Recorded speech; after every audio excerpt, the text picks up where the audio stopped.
Hello, कसे आहात सगळे?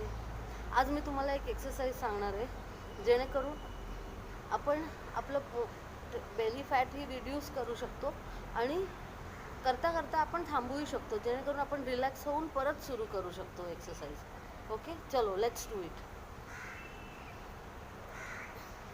झोपायचं असं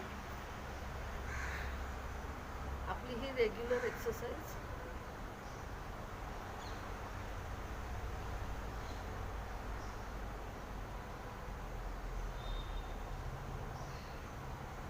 आपल्याला असं सपोर्ट घ्यायचा आहे, तिथे पकडायचं, असं पकडून ठेवायचं.